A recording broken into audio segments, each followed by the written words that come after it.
Hello friends, YouTube channel R V kids classes में आपका स्वागत है। दोस्तों, आज हम भिन्न के बारे में समझेंगे। भिन्नों को शब्दों में कैसे लिखती हैं उसके बारे में जानेंगे।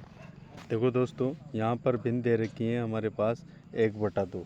यहाँ पर भिन्न दे रखी है 1/2। इसको शब्दों में कैसे लिखते हैं? शब्दों का मतलब होता है हिंदी में लिखना। शब्दों का मतलब हिंदी में लिखना।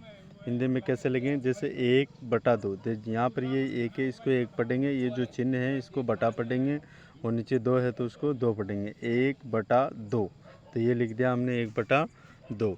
इसके बाद में 1/3 है, तो यहाँ पर हम लिख देंगे 1/3। 1/4, 1/5 और ये 2/5। और यहाँ नीचे है देखो 6/7।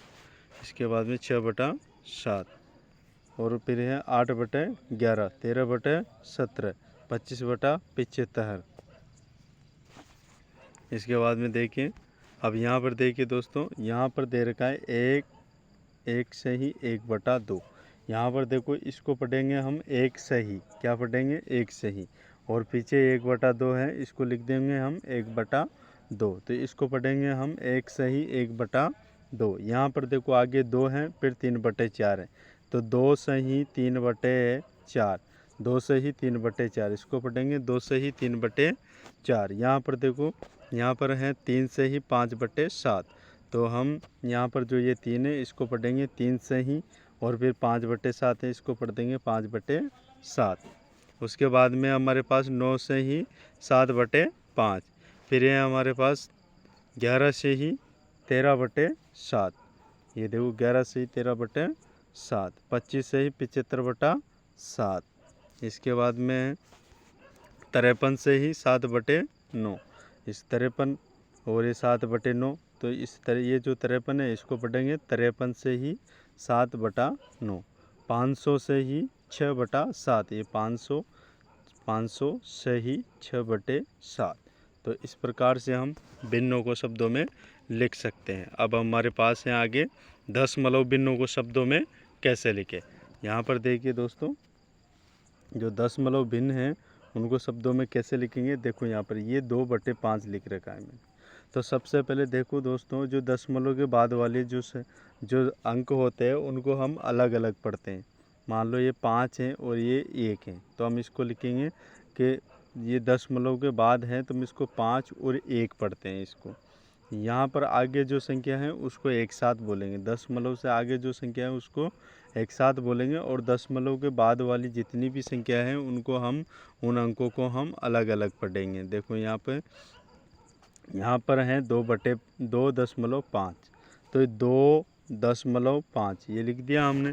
अब इसके बाद में दूसरी जो संख्या हमारे पास है वो 6.50। अब देखो यहाँ पर 6 आगे वाली संख्या को तो एक साथ पढ़ेंगे, लेकिन जो दशमलव के बाद में जो संख्या है उसको हम अलग अलग अंकों में बोलेंगे।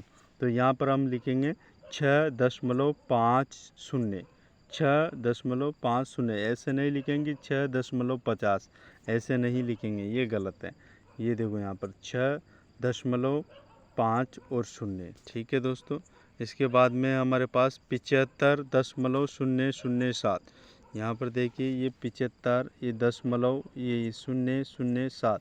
तो इस प्रकार से इनको शब्दों में लिखेंगे। दशमलव वाली संख्या को हम शब्दों में लिख सकेंगे। इसके बाद देखिए दोस्तों, 76.9, ये देखिए 76.9009। तो 76.9009। इसके बाद में है 9.123 तो इस प्रकार दशमलव वाले जितनी भी संख्या है उनको हम प्रत्येक अंक को अलग अलग पढ़ेंगे हम। आई बात समझ में? तो देखो आगे यहाँ पर है दशमलव से आगे वाली संख्या को हम एक साथ बोलेंगे। यहाँ पर 906 तो लिख दिया 906। फिर आया दशमलव, उसके बाद में 56। ये देखो मैंने यहाँ पे 56 लिखा है, ये गलत है। 56 को हम 56 नहीं बोलेंगे, 56 नहीं बोलेंगे, इनको अलग अलग लिखेंगे। देखो यहाँ पर लिखेंगे 5 और 6। इसको आप इसमें संशोधन करिएगा कि यह 56 है, ये गलत है। हम एक साथ 56 नहीं लिख सकते हैं, अलग अलग लिखेंगे। 5 लिखेंगे फिर 6 लिखेंगे। तो इस प्रकार इसमें हम संशोधन कर सकते हैं। इसके बाद में देखिए अगली संख्या है 123.867 876। देखो दोस्तों 123.876 123.876। यहाँ पर जो ये 56 था ये गलत है, इसको 5 और 6 अलग अलग लिखेंगे इसको, ठीक है। यहाँ पे देखो 680.096 680.096 680 तो हम एक साथ लिख देंगे, दशमलव से आगे वाली संख्या को हम एक साथ लिख देंगे और दशमलव के बाद वाली जितने भी अंक हैं उनको अलग अलग बोलेंगे 096। तो इस प्रकार से हम दशमलव की संख्याओं को शब्दों में लिख सकते हैं। तो मैं आशा करता हूँ दोस्तों आपको मेरा वीडियो पसंद आया होगा। अगर मेरा वीडियो पसंद आया हो तो लाइक करें, कमेंट करें और शेयर करें और सब्सक्राइब वाले बटन को दबाकर मेरे यूट्यूब चैनल को बेल आइकन का बटन दबा दीजिएगा ताकि हर नोटिफिकेशन आपको समय समय पर उपलब्ध हो सके। थैंक यू दोस्तों।